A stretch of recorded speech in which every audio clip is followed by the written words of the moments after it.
My name is Allison Dennis, and my camera is here, and my notes are here. So I'll just be bouncing back and forth, but wonderful to have you all with us.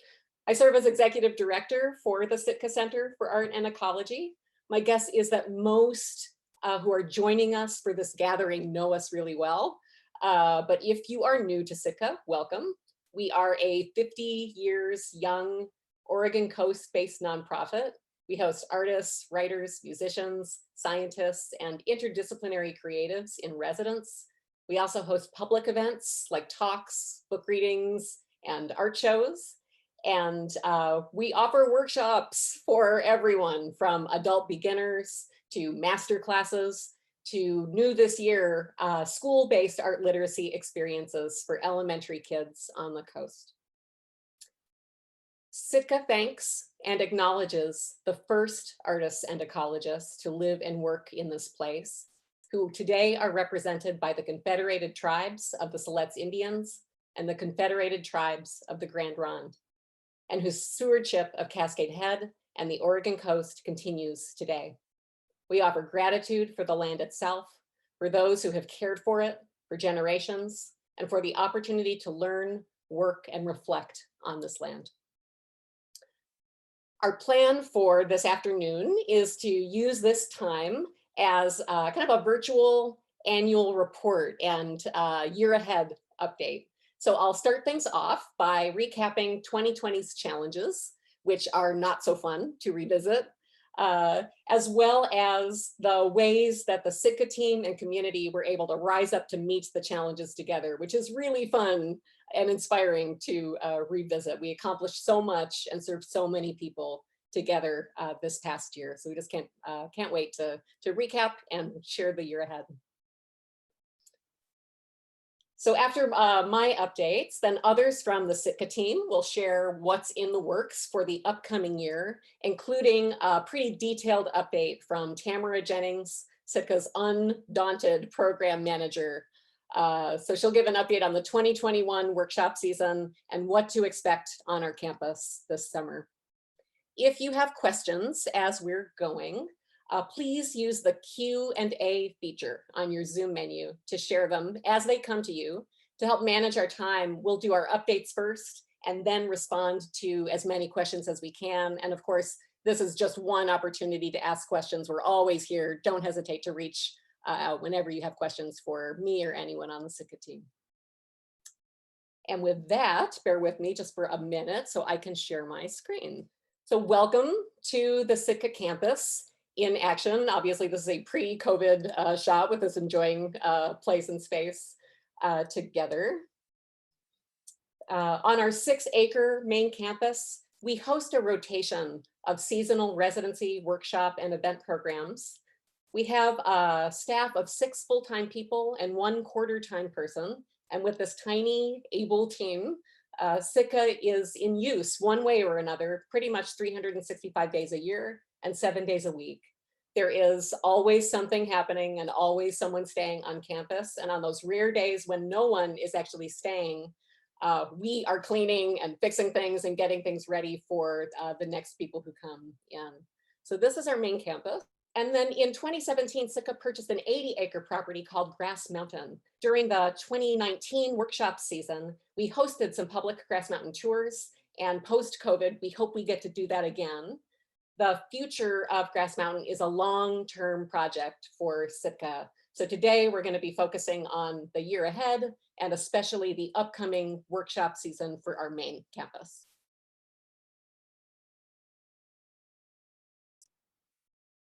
The time and places and spaces Sitka provides all strive to help create a balance between solitude, reflection, and access to nature, as well as opportunities to collaborate, come together in small groups, share work, seek inspiration from others, and all valuing all of these experiences as part of the creative process, including times of dormancy and silence.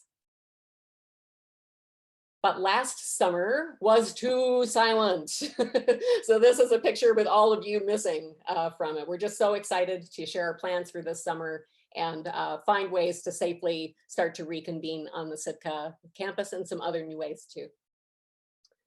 So due to COVID-19, in 2020, Sitka had to cancel 100 workshops and public events. This meant that the kind of average 1,000 people who usually come each summer didn't get to come and have art and ecology inspired workshop experiences. So Sitka missed you, but so did the Oregon coast. When you do come here each summer, you help generate over $1 million in coastal art and ecotourism income for local businesses. So the coastal economy was especially hard hit within our state due to COVID-19 and continues to be.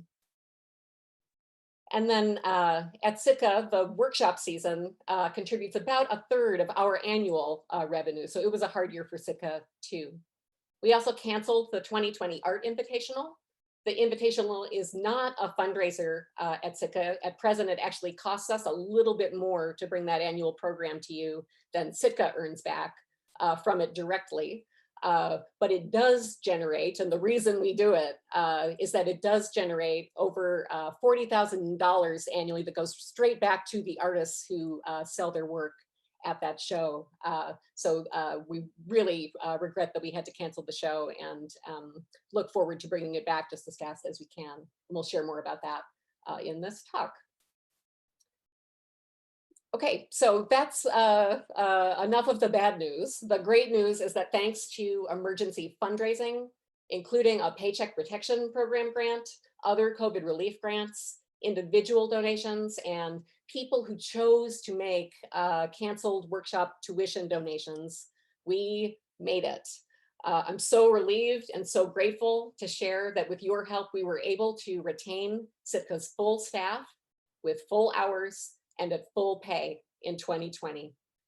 So in addition to protecting jobs and keeping people employed with meaningful work and living wages, it also means that we were able to respond to the year's challenges and also pilot new things and try new experiments and get things ready for this year. So just so grateful, and on just a deeply personal note, I'm just so in awe of my colleagues and our board and our community for rising up together the way we did and are continuing to rise up. So thank you so much.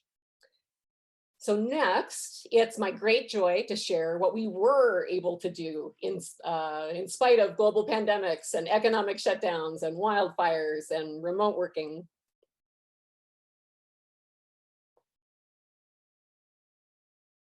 When workshops were canceled, we pivoted, and the first thing we did was that we expanded our residency program into the summer months. So specifically, we invited 10 artists and collaborators to work in residence in August and September, focusing especially on people who are social practice artists, exploring issues of race, environmental justice, and equitable access to nature in some way or another in their work. Some of these residents that we invited got to come, and then some we actually had to reschedule in September due to the wildfires. So they're all going to get to come, those that haven't yet, in this upcoming year. And then when the campus was empty again, we were able to house some of our Otis neighbors who were displaced by the Echo Mountain fire with emergency housing opportunities that's right around the fire. Bob Langan, our facilities and ecology manager, will share a bit more later on just about fire impacts in this region. Since our residents all have private apartments and studios, which is not the same as some other residency programs that had to cancel this year.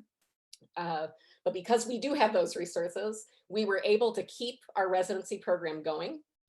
The program is in session now, and we're accepting applications for the 2021 and 2022 season now. So please spread the word. This year, with those summer added on workshop opportunities, the fall 2020 season and the spring 2021 season that's in session now, we were able to invite and are serving our largest and most diverse residency cohort ever. With COVID, there've been some cancellations and some rescheduling and some rescheduling. But one way or another, everyone, and we invited over 50 people in all, will be hosted with Sitka Residency experiences. It's just, it's moving. I have goosebumps thinking about all of the artists and scientists we've been able to provide, not just with an experience, but an experience during this particularly challenging time when we can all use fresh air and time and space away from our daily lives and concerns.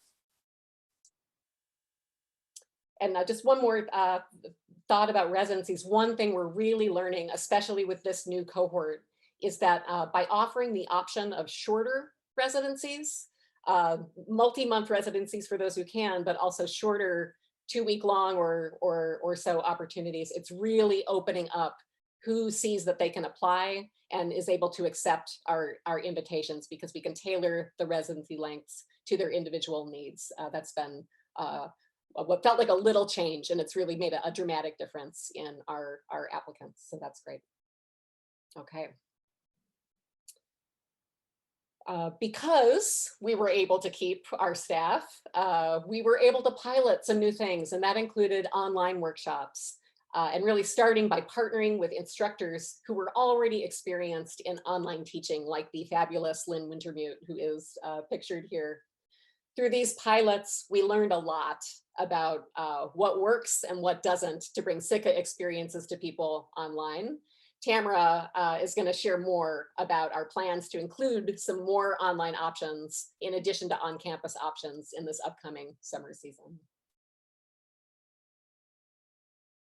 We also learned a lot about the power of online events to connect the Sitka community in new ways. We hosted more public events in 2020 than we could ever host on our campus. I think the grand total was 13 online public events, and over 1,000 people were able to participate. People who always come to our on-campus events, but also people who never get to come because they live too far away. It was especially exciting to see so many past residents joining into these talks and helping to welcome new residents. And it was also great to be able to say yes and do things like host book readings and poetry readings for past residents who reached out to let us know that they were releasing new work. So that was just really exciting too. And we can't wait to keep doing more of that. There's no good reason to stop doing that. So we're definitely planning on, certainly excited to have more on-campus events in the future, and then also including more online experiences as well.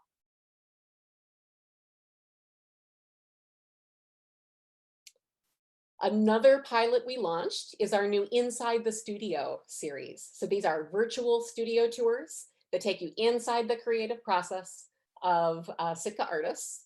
They are available on our website, and the artists who participate receive a stipend. So this is just another small, but I think important way that we saw to innovate and support and showcase working artists in an especially challenging year. The work is incredible, so please do, if you haven't been checking them out, please do check out the studio series. Katie McClintock to make this program happen in the wake of having to cancel the annual art show. So thank you, Katie, for your innovation and your tenacity to make it happen. And we are definitely looking forward to continuing this series into the future too. And oh my goodness, thank you, artists, for taking us inside your creative process.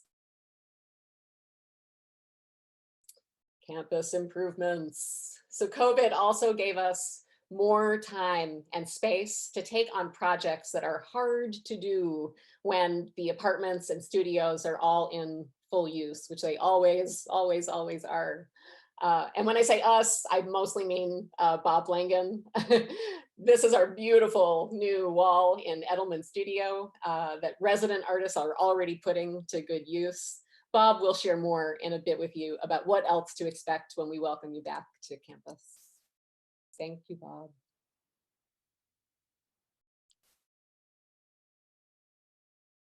And oh my goodness, we're so excited about this.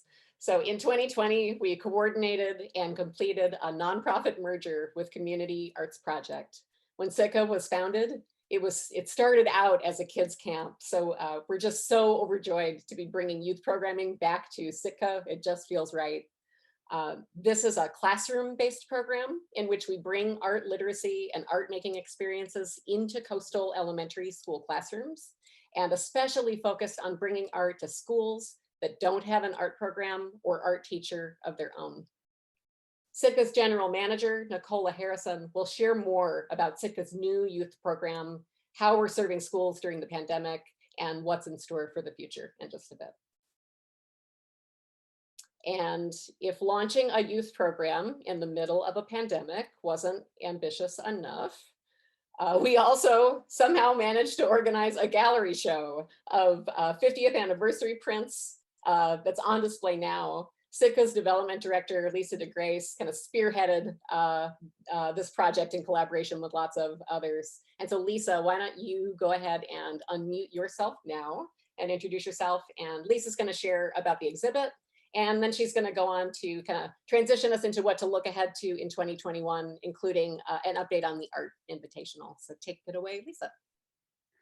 Hi, everyone. Thanks, Allison. Allison's notes were over here. Mine are down here. So excuse me for looking down a little bit. But yeah, we're first and foremost so grateful, of course, to Jordan Schnitzer and his 20 years of commitment to our printmaking residency. And then to Waterstone Gallery, who reached out to us when they had an unexpected space in their exhibition schedule and said, hey, do you want to have a show? And especially on the heels of not being able to do the Art Invitational, we were just really excited to be able to put some visibility on some of our artists in this time. It's really exciting to, I really encourage you to go see the exhibit if you're in or near Portland. It's up at Waterstone Gallery through, February 28th. They're open on Saturdays and Sundays from 11 a.m. to 4 p.m. But they also will take other hours as needed. You can just go to their website and contact them from there. And so again, the show features 10 prints from a 20th anniversary folio that was created especially for the celebration of the 20th anniversary of the printmaking residency, as well as the 50th anniversary of Sitka Center. The whole thing was spearheaded by our master printmaker, Julia DeMario, who has worked with every single artist in this incredible residency over 20 years. So we can never say thank you enough to Julia and for everything that she's done. The residency provides working artists with little or no printmaking experience the opportunity to explore a new creative medium with guidance, instruction, and technical assistance from Julia. So imagine what happens when you take a sculptor and show them this 2 dimensions instead of 3 dimensions. That we see, you can see that with Patty Warashina's work. Painters turned printmakers. It's just really exciting, and it's really such an amazing show. We have work from each artist in their traditional, so to speak, medium, so you can really compare and contrast the work that they made in print and the work they make in their traditional medium. It's a really exciting time. So I really encourage you to get down there if you can. It's really, wow, I hadn't been in a gallery in a really long time. And it felt super magical. So really, again, thanks to Waterstone Gallery and all of the folks there that supported us. It's a really wonderful thing to be able to do. So just a couple more weekends, don't miss it. The rest, I wanted to share with you information about our Art Invitational. And what I can assure you about the Art Invitational is that it wouldn't be anything without Katie McClintock in particular, who is right here in the middle. And then all the volunteers. This is just a handful of volunteers, really wonderful volunteers that help with install.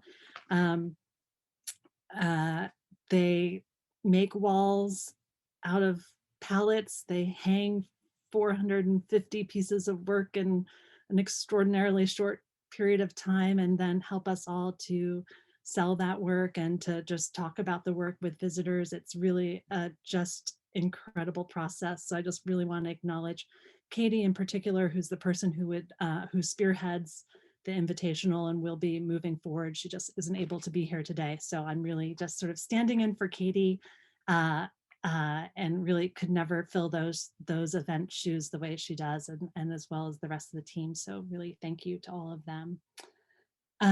So the Art Invitational, we did have to unfortunately cancel it for 2020. We are tentatively planning to have it in 2021. We're working towards that goal. It won't be exactly the same as you've seen it before. It will still be at the World Forestry Center, but we'll just be making changes appropriate to COVID-19 restrictions. And, obviously we don't know quite what that looks like yet.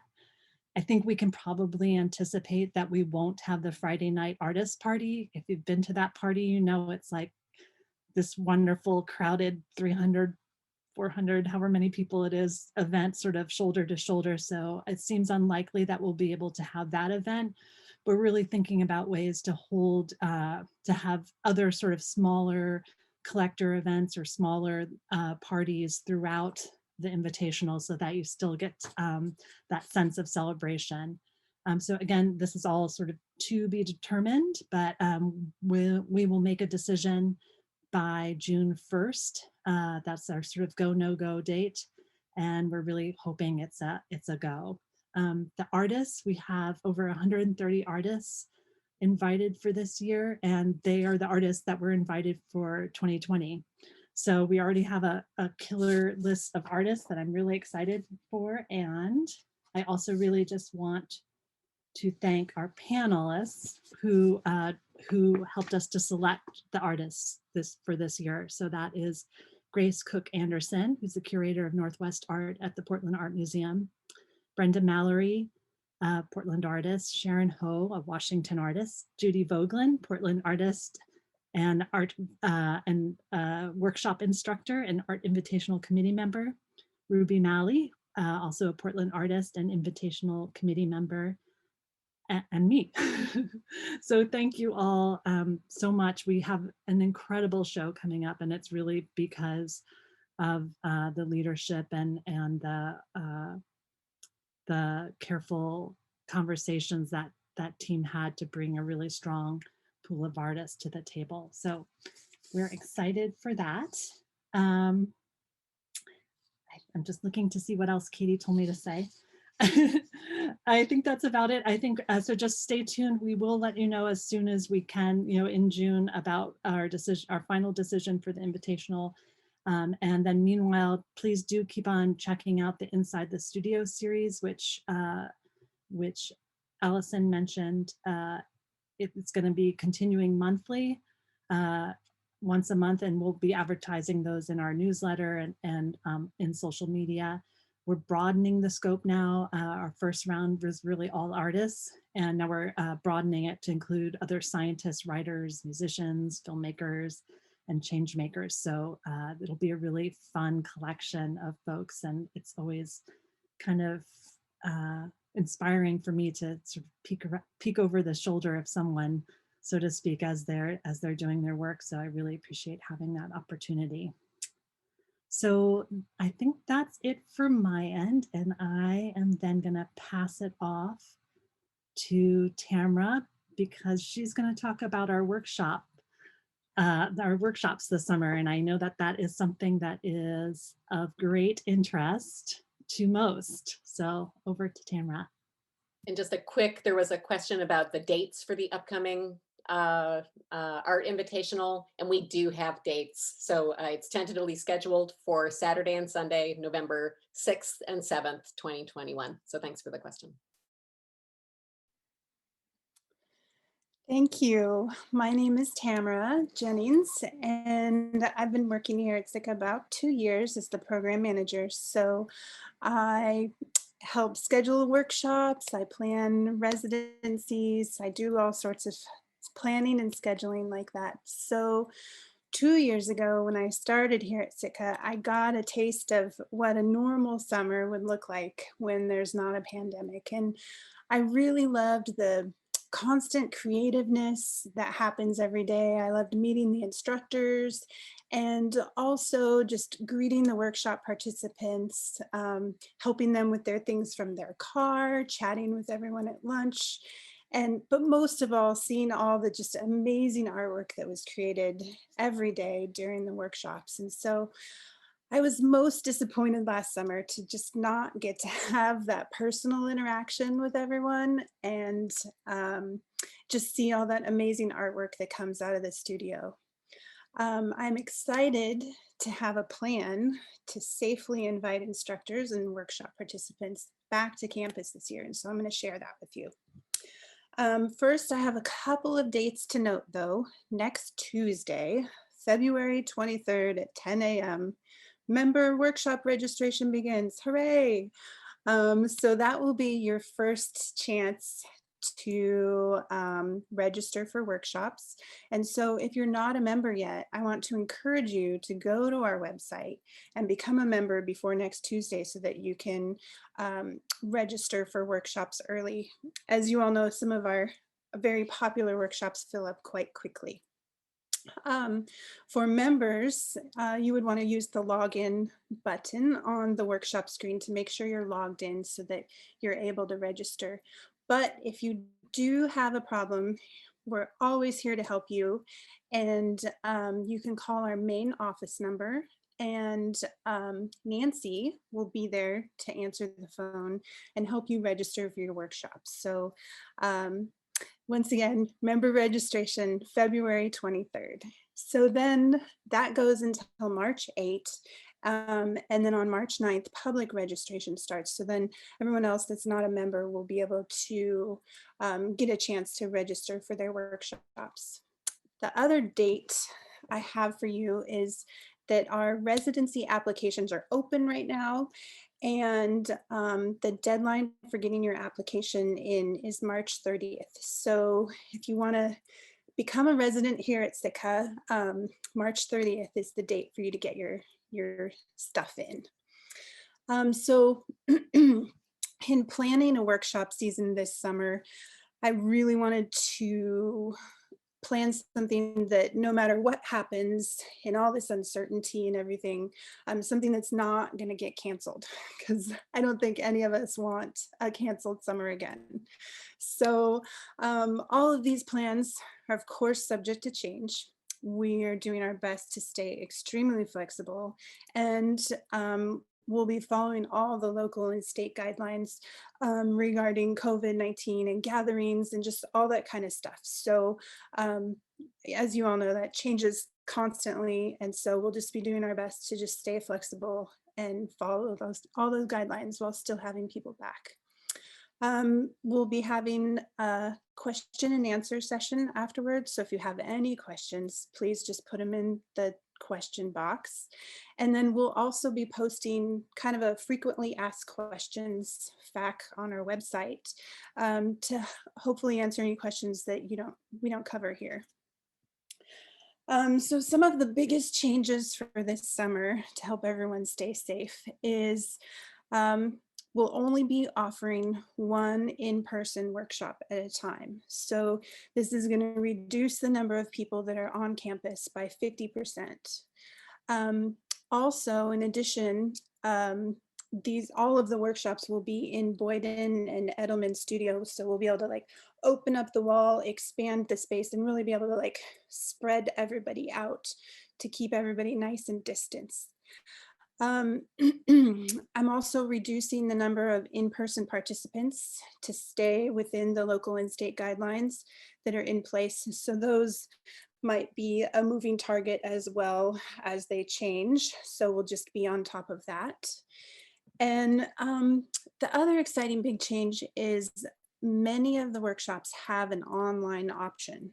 So if you're not ready to be in a group and you don't want to travel, you can still join us here at Sitka for a workshop from your computer. The participants joining online will get the same instruction and will still get to interact with the other participants, as well as take part in discussions, all from the comfort of your home studio or your living room or your couch, wherever you want to be. We ran a bunch of workshops, online workshops this summer, and they were a lot of fun, and we got a lot of great feedback on them. So I'm excited to still have that option, especially for people that are far away and wouldn't be able to come to the coast anyways. There are some workshops that will be entirely online. And in most cases, the instructors for those online workshops will still be teaching from the Sitka campus. That way, staff can be on hand, we'll be able to help troubleshoot any technical difficulties and just to offer our support. So I really want to encourage you to try an online workshop this summer. I think they're going to be a lot of fun. And I've tried to make them as much like the in-person workshop as possible. Safety. Safety first. It's been one of the biggest, highest priorities on my mind this summer for instructors, staff, workshop participants, anyone that comes on campus. And so I've been working really hard on a bunch of protocols to put into place that will hopefully keep everyone safe, while still allowing you to have an enjoyable time here at Sitka. So the number one thing is that masks are going to be required at all times while at Sitka. The only exception will be when you are outside at least 6 feet apart from somebody or inside a private residence. We're even asking that all eating and drinking be done outside the studio so that we can really make sure that masks are on at all times inside the studio. We'll also be keeping 6 feet distance. We'll have floor markings, signage up, and I plan to have a projector screen up for instructor demonstrations so that no one will need to leave their seats or anything during demonstrations and everybody can stay far apart. I'm also going to have hand sanitizer stations at the entrance to all the studios, and we're designing the material list so that tools aren't going to be shared, or if they are, we'll have sanitizing stations to clean them in between uses. We've increased the cleaning frequency across the campus in all common areas and high touch surfaces, and everyone on campus will be doing their part to keep everything sanitized. What will we do for lunch, you ask? That's my question. Unfortunately, during this time, we will not be able to gather around the round tables, and we'll be setting up chairs outside, spaced at least 6 feet apart, so that you can take off your mask and eat your food and hopefully still have a conversation from afar with people. In the event of rain, we will get tents set up, we'll put people in covered areas on campus and just really kind of spread people out. For the instructors and other people staying on campus, the Sitka housing will be cleaned according to the CDC guidelines, and we're still providing all the linens, but I really want to encourage you to bring your own pillow. The main office will be closed to foot traffic. However, I think many of you know how small the inside space is. However, we'll still be able to help you, and we're still a resource for you, so we can answer questions or assist from the doorway. So we'll just work that out as we go, but we won't have a lot of people crowding into the office. In addition, we will have everybody doing a self-screening checklist for recent exposure risks and COVID symptoms that will be posted on our website. So anyone that comes to campus will be filling out that checklist for themselves. And if you're experiencing symptoms or been exposed, we're asking you not to come to campus, and you can contact us for other options for your workshop or a refund. And we just aim to be really flexible this year surrounding the COVID pandemic. I want to thank all the instructors that have worked so hard with me over all the like, oh, now I need this, now I need this. And with all these new logistics and everything, I really, really appreciate you all so much. And so I'm gonna be doing hybrid workshops this summer. a couple of in-person only workshops this summer, and some just online only. So there's going to be quite a few different options for people. We have about 52 workshops in total. 12 of those will be online only. 7 of them will be in-person only with quite a reduced amount of people on campus.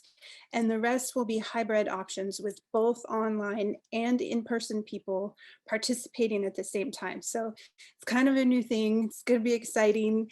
And I'm really excited to make this work out. We have like all of our normal categories of workshops. So we have like 17 drawing classes and 5 fiber arts and quite a few other categories as well. And some returning workshops I know many of you are excited about. Monica Setzel Phillips, Developing Your Wood Muse, Judy Voglin's Sand, Sun, Saltwater Mixed Media Painting Extravaganza, as well as Nancy Lennon's Thought-Provoking Power of Place Writing. And that's just to name just a couple. So, I mean, I'm really excited about all the workshops that we have this year. And many of them are ones that were available last year through the catalog, and we're now running them this year. So you'll see quite a few that are familiar that didn't get to run last year.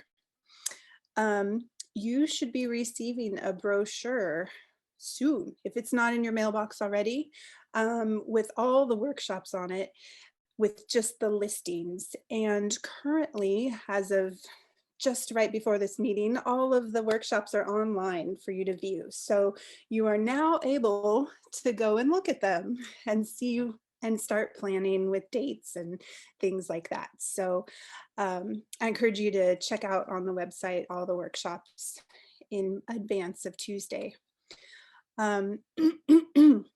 So I'm looking forward to seeing you all this summer, see the smile in your eyes above your mask, and really looking forward to seeing all the creative work that comes out. So thank you. And now Bob Langan is going to share more about what the amazing things that he's done on campus. So over to you, Bob. Thank you, Tamara. I'm going to do a screen share here. I have some prepared thoughts, and I'd like to share that with you. So when I stand inside Boyden Studio, Smith or Edelman, I know that these buildings hold memories. When I stand in the courtyard, I can sense the joy of the past, the joy the Sitka community has brought to this place. And when I stand in the parking lot, now in February, now in the residency season, I can feel my own anticipation of the coming workshop season. I can feel the shifts toward new experiences that will shape new memories. And these are your memories. Just as you have missed the Sitka campus, so too it has missed you. And we all look forward to those reconnections. So while the winds associated with the Echo Mountain fire toppled a few trees at Grass Mountain, the land and buildings that make Sitka Center fared well during that time. But the community of Otis, Panther Creek in particular, suffered. If you drive across Highway 18 on your way to Sitka Center, you will see a change in the landscape. Crews continue the work of cleaning fire-ravaged homes and trees. Slopes once covered in trees are now slopes covered in stumps and chips. When you get to campus, though, you will see that the grounds are looking great. Maintenance and improvements continue year-round, as do unexpected changes. We had another heavy wind in January that blew over 2 stems of a 4-stemmed wax myrtle, which gives the courtyard a more open feel on the library side. Over by McKee House, we had to remove a 60-year-old spruce tree that had both rot and structural issues. We also have another Sitka spruce that is failing, one that breaks my heart. We are now working to determine the best stewardship approach for this tree. Now that you've passed through the grounds and you've entered the studios, the first thing you will notice is the new finish on the workshop tables. Completed in July of last summer, we are very pleased to freshen up your artistic experience on campus. And as Allison said earlier, we have recently added sheetrock to the northwest wall of Edelman Studio. This will make push pins easier to use as you display your workshop creations. So come see us, connect with those memories formed in this place, and create new ones to continue the Sitka journey. Looking forward to seeing you this summer. Thank you all, and back to Allison.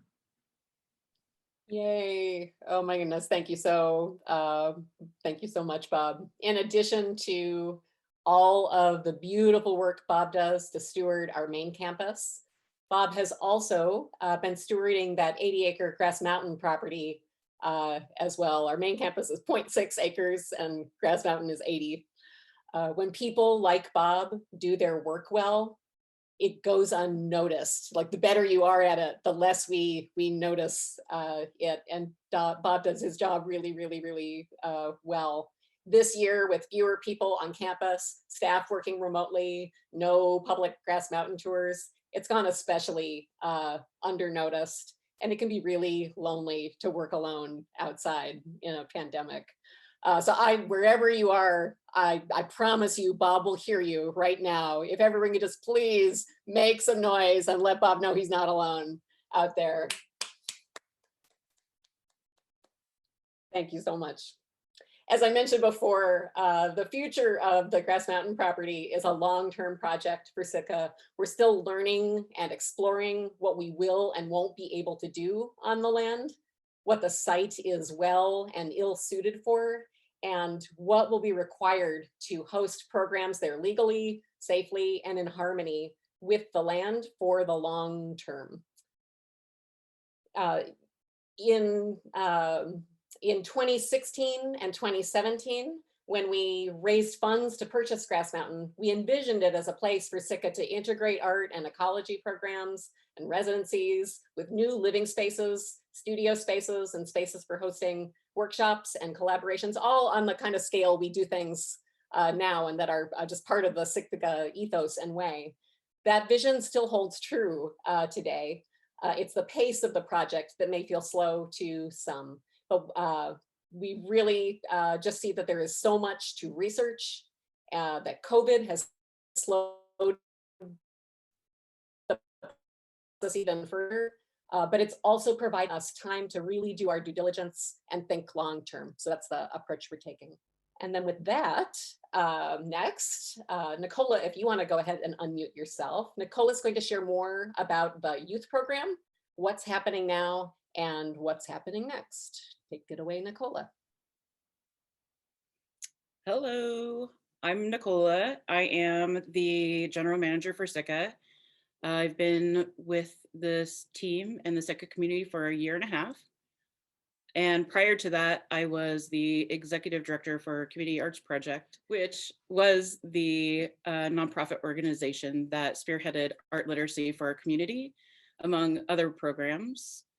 And as Allison said, we met together and decided that it was an incredible opportunity to take the CAP programs under our wing and help steward and promote more outreach and growth.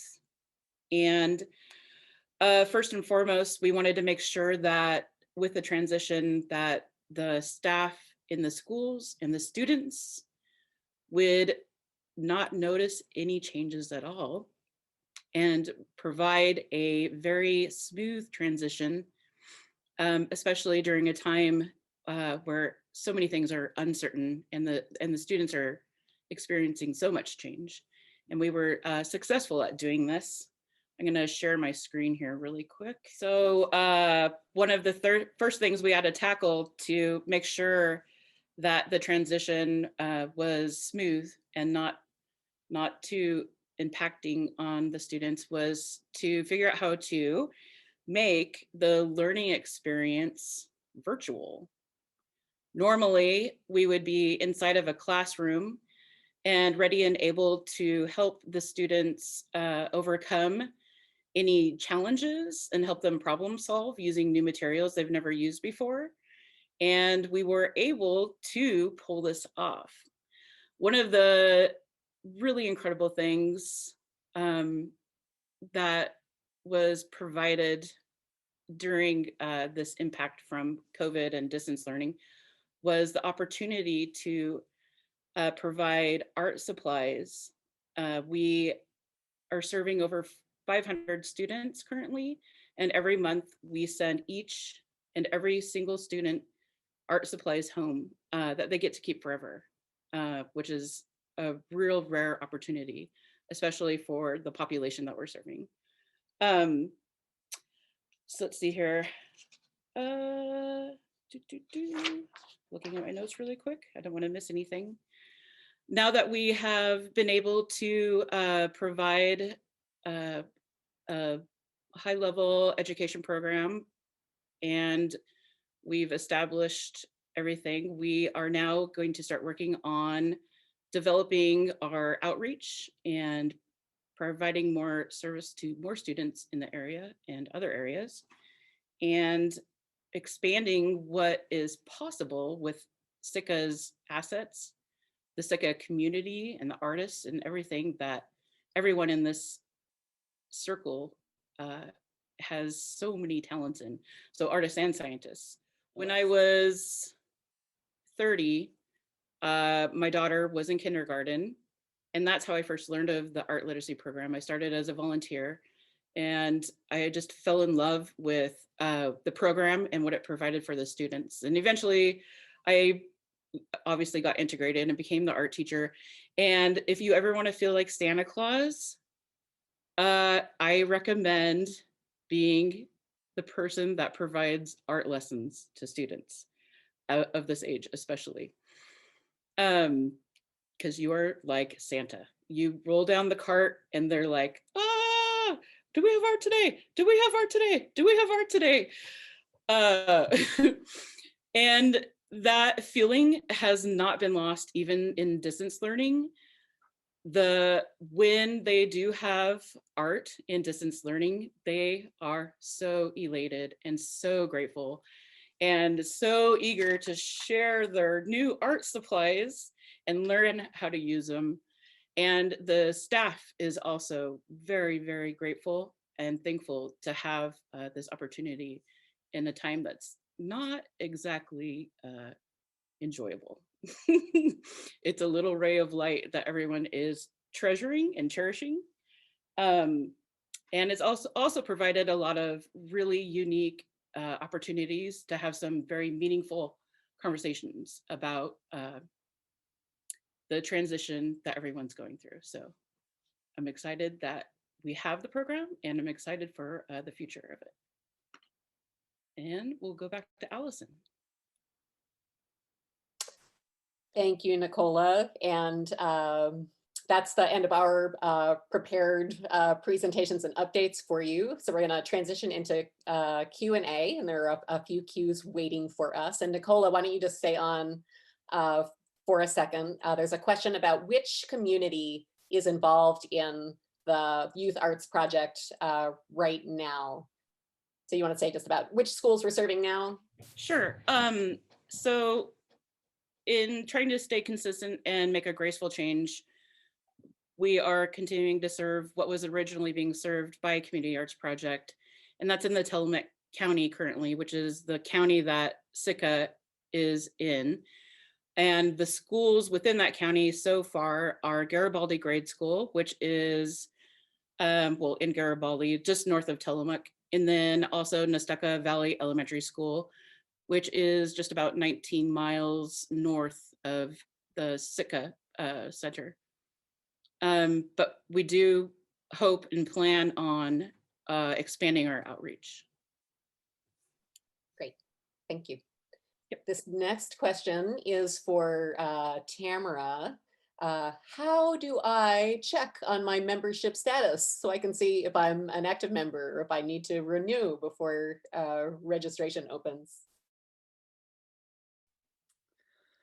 Well, you can call our main office number and talk to Nancy. I was going to introduce her earlier, but she was off taking care of something very important on campus. So let me turn this over to Nancy, our administrative coordinator. Hi, everybody. My name's Nancy, and I'm here in the office 2 days a week, live in person, so we can definitely talk through the doorway, or I'll be able to always take your phone calls at the main office number. And specific to Gail, I was able to look up your membership really quickly, and you are current, so you're all set for member registration. And we're always here to help. So if you're not a computer person, or if your computer is fighting with you, I know technology can be kind of opaque sometimes and frustrating. So please feel free to call. And if you're having trouble registering, or if you're not sure which email you need to type in to log in, we can definitely sort that out for you. So That's great. Thanks, Nancy, and thanks, Tamara. Here's a question. I'll take a crack at answering this one. So the question is, will Sitka create a mask with a Sitka logo so that we can buy them to support Sitka and advertise Sitka within our communities? Oh my goodness, that's a fun idea. What we do have are a big backlog of last year's beautiful sweatshirts and hats and aprons and t-shirts that have just been waiting for a whole year for you to come and check them out and purchase them. So those are the preferred ways for this upcoming year for you to wear the Sitka logo and get the Sitka word out there. And maybe we won't even need masks sooner than later. So let's just be optimistic and move the merchandise with the beautiful logos that we got. Tamara, how many writing workshops are we planning to have this year? Currently, I have 7 writing workshops planned. They are all online, and I do have spaces open in my workshop season to schedule additional workshops as ones fill up. So there could be more. And I see the next question is, what time on February 23rd may we sign up for workshops?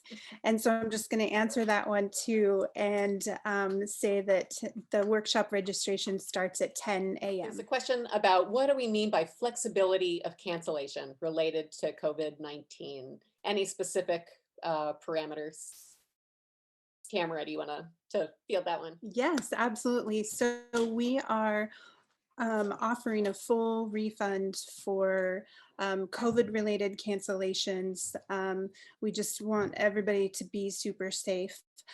For any other cancellations, for rescheduling and other things that aren't related to COVID, our normal cancellation policy is going to apply. And there's just not a question, but a comment from Lori. Hello to all of you. How great to see you and see the campus again. It is heartening. Even we're heartened looking at the slides and the pictures and imagining welcoming everyone back. So excited to hear about all the wonderful programs and alternatives you put together. No question, just hello. Hello, Lori.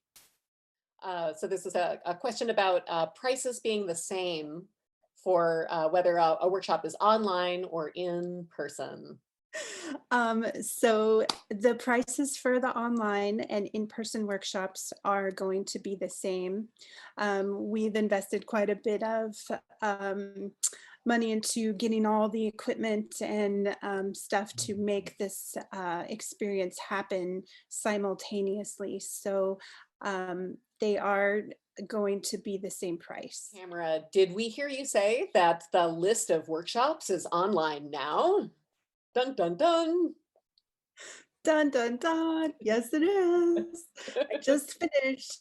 So you can go online to sitkacenter.org and follow the menu thing, click on the menu for the workshops.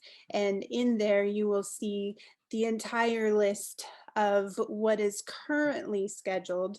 And of course, that will be subject to change as we possibly might add more workshops or different things get rescheduled, but that's what we have going right now.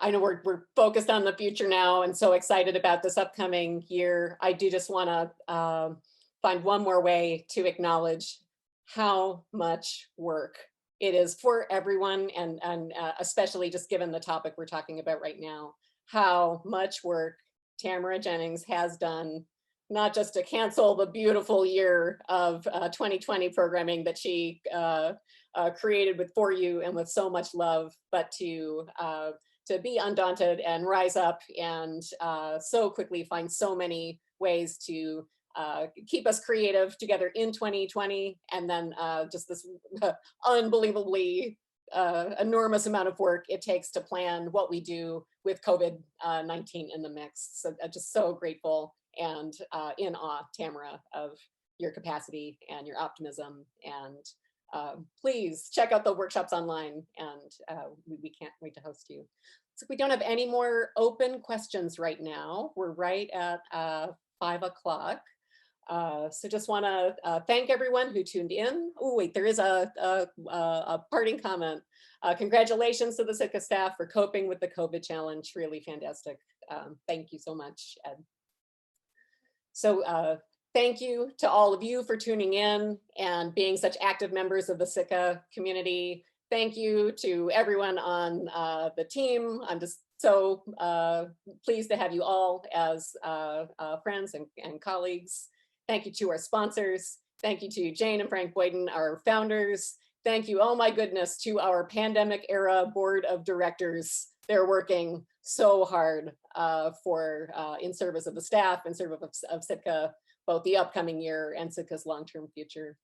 Have a great evening, everyone. Don't hesitate to reach out to us with questions beyond.